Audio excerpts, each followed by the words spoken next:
Welcome friends. Last time આપણે showing રીઝનનો part 1 જોયો હતો.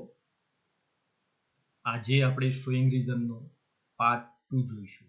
પાર્ટ 1 સ્ટાન્ડર્ડ 10 અને 12 બંનેના સ્ટુડન્ટે અભ્યાસ કરવાનો છે. પાર્ટ 2 માત્ર 12થના સ્ટુડન્ટ માટે જ છે. બરોબર. હવે બહુ સરળ વાક્ય રચના છે. કારણદર્શીમાં બીજા સંયોજકો જે આવે છે બીકોઝ, એઝ, સિન્સ અને વાય ઉપરાંતના બીજા સંયોજકો because of, on account of, owing to અને ડ્યુ ટુ.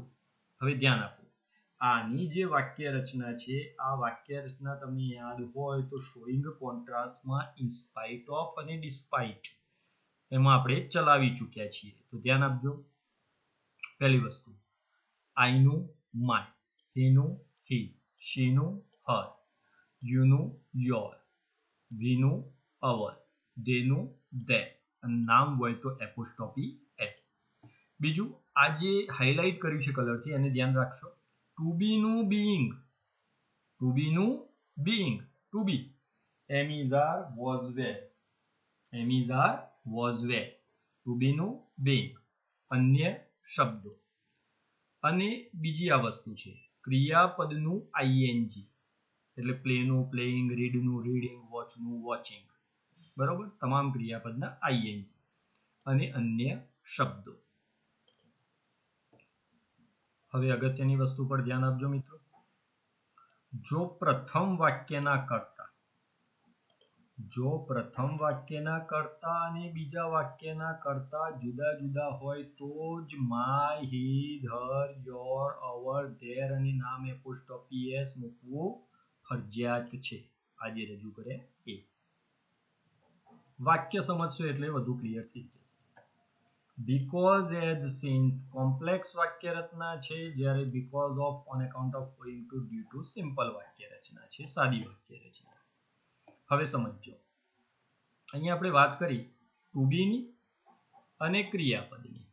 બરોબર, તો ટુ બી શું છે અને ક્રિયાપદ શું છે એ સારી રીતે આપણે સમજી લઈએ.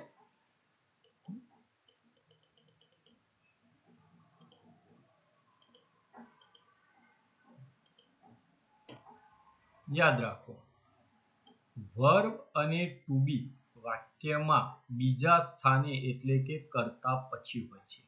પહેલો કર્તા અને બીજું ક્રિયાપદ, એવું તમને ખ્યાલ છે જ. બરોબર, તો વર્બ અને ટુ બી બીજા સ્થાને હોય છે એટલે કે કર્તા પછી. બરોબર. હવે ધ્યાન આપો, વર્બ, તો વર્બના ઉદાહરણ આપ્યા છે અહીંયા. તો એનું શું કરી દેવાનું છે? આઈએનજી. અને ટુ બી, તો ટુ બી ના રૂપો આપી દીધા છે, એમ ઇઝ, આર, વોઝ, વેર, તો એનું શું કરી દેવાનું? બીંગ. હવે એક્ઝામ્પલ સમજો. હી લીવ્સ ઇન ઈડર. લીવ્સ આ વર્બ છે, તો લીવ્સ નું શું કર્યું? લિવિંગ. પણ બીજું વાક્ય જુઓ, he is in Idar. Is to be છે, તો ટુ બી નું શું કરી દેવાનું કીધું છે? બીંગ.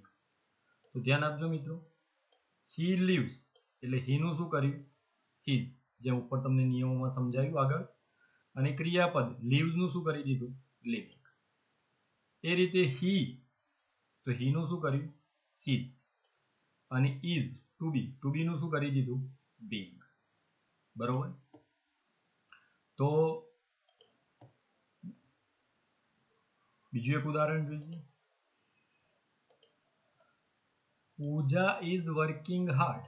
ઇઝ વર્કિંગ ચાલુ વર્તમાન કાળ, તો પૂજા નામ છે તેનું શું કર્યું? Apostrophe S. ને ઇઝ વર્કિંગ ચાલુ વર્તમાન કાળનું ક્રિયાપદનું સ્વરૂપ છે, તો શું કરી દીધું? ખાલી આઈએનજી, વર્કિંગ. પણ બીજું વાક્ય જુઓ, પૂજા is busy. Is to be નું રૂપ છે, તેનું શું કરી દીધું? બીંગ. ભૂતકાળ, આઈ લેફ્ટ માય જોબ. તો લેફ્ટ, તો લેફ્ટ નું પહેલું મૂળરૂપ શું થાય? લીવ. એટલે લીવ નું શું કર્યું? ક્રિયાપદ છે એટલે લિવિંગ. આઈ નું શું કરવામાં આવ્યું છે? My. I was late. Was to be નું રૂપ, તો શું કર્યું? બીઈંગ. અને બરોબર. હવે વાક્યો આપણે સમજી ચૂક્યા છીએ પહેલા પાર્ટમાં. ફરીથી તમને અહીંયા હું રિમાઇન્ડ કરાવું.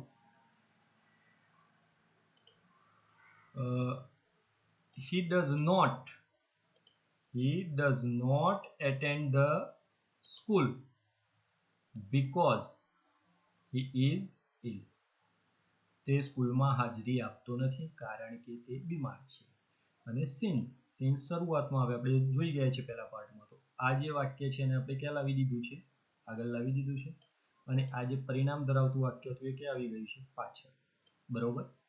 હવે સમજો બીકોઝ ઓફ નો ઉપયોગ. તો અહીંયા જુઓ, he does not attend the school. તે સ્કૂલમાં હાજરી આપતો નથી. એનું કારણ શું છે? he is ill. તો જુઓ, he નું શું કર્યું? his. to be નું શું કર્યું? being. અને અન્ય શબ્દોમાં ill. બરોબર. તો અહીંયા બીકોઝ ઓફ ઉપર વાક્ય રચના તમને સમજાવી. ફરીથી તમે વિડીયોને રિવાઇન્ડ કરીને જોઈ શકો છો. I નું my, we નું our, you નું your, he નું his. તો આ થઈ ગયું he નું his. to be નું being કરો અને ક્રિયાપદનું ing. તો આ to be છે is એટલે એનું being કર્યું. બરોબર. હવે આ કારણદર્શી જે વાક્ય છે, આ કારણદર્શી વાક્યને આપણે ક્યાં લઈ ગયા છીએ? આગળ. because of his being ill, he does not attend the school. બરોબર. તો ખાલી વાક્યનો ક્રમ ઉલટાવ્યો છે. હવે આ વાક્ય તમે જોઈ શકો છો.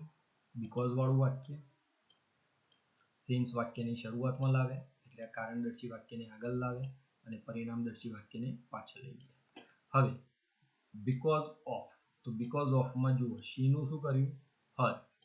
વર્ક ક્રિયાપદ છે એનું શું કરી દીધું? ing. બરોબર.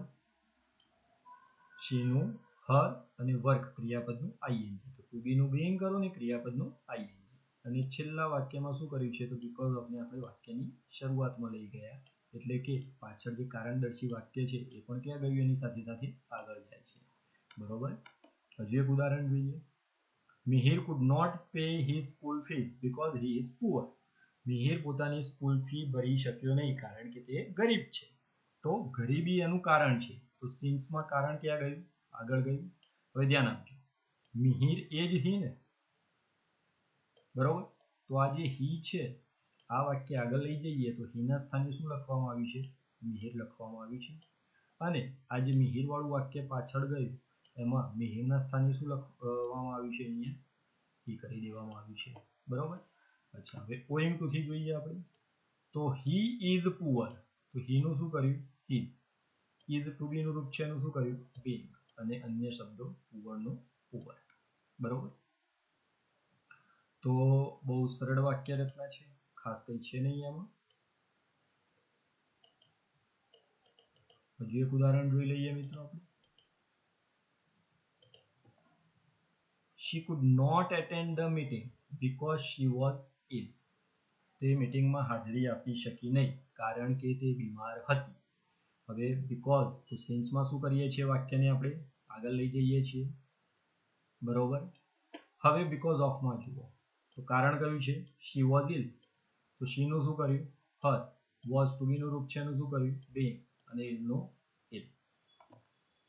તો મિત્રો because of on account of going to due to, તો આટલી જ વાત હતી. બરોબર. તો અહીંયા ઉદાહરણ આપ્યા છે તમને. આ ઉદાહરણ તમારે અભ્યાસ કરવાનું છે, તમારી નોટબુકમાં નોટ કરવાના છે તમામ ઉદાહરણ. વાક્યના અંતમાં મેં તમને જવાબ પણ આપી દીધો છે જેથી કરીને તમને અભ્યાસમાં સરળતા રહે. વધુમાં વધુ વાક્યો તમે અભ્યાસ કરી શકો છો. બરોબર. અહીંયા તમે જોઈ શકો છો આ વોન્ટેડ ટુ મૂકેલું છે. તો વોન્ટ અને વોન્ટેડ ક્યારે મુકાય આપણે પહેલા પાઠમાં જોઈ ગયા છીએ. બરોબર. તો દરેકના ઉદાહરણ આપેલા છે. તો આ પ્રમાણે તમારે આનો અભ્યાસ કરવાનો છે. ફરીથી હું તમને પહેલા તમને વાક્ય બતાવી દઉં જેથી કરીને આ વાક્ય તમે લખી શકો. પહેલી સ્ક્રીનમાં તમને 1 થી 15 વાક્યો દેખાય છે. 16 થી 28 વાક્યો. તો આ તમારે નોટબુકમાં નોટ કરવાના છે. બરોબર. તો આ સાથે આ ટોપિક પૂરો થઈ જાય છે. હજુ મને જરૂરિયાત જેવું લાગી રહ્યું છે કે because of on account of owing to due to ને વધુ સારી રીતે સમજીએ તો ધ્યાન આપશો. અહીંયા he was disobedient. આને બીકોઝ ઓફમાં કન્વર્ટ કરવું હોય તો શું કરશો? તો હીનું શું કરી દઈશું? હિઝ. બરોબર. ટુ બીનું શું કરી દઈશું? Being. He is being dishonest. બરોબર. તો આ રહ્યું વાક્ય, આ રહ્યો જવાબ. અહીંયા અર્ન ક્રિયાપદ છે તો ક્રિયાપદનું શું કરી દીધું છે? અર્નિંગ. અહીંયા જુઓ, હી ઇઝ સિન્સિયર તો હીનું શું કર્યું? હી. ઇઝ ટુ બીનું રૂપ છે એનું શું કર્યું? બીઈંગ. અને સિન્સિયરનું સિન્સિયર. બરોબર. તો આટલી વસ્તુ છે આ ટોપિકમાં. આ તમે ધ્યાનથી જોઈ લેજો અને વાક્યો નોટબુકમાં નોટ કરી લેજો.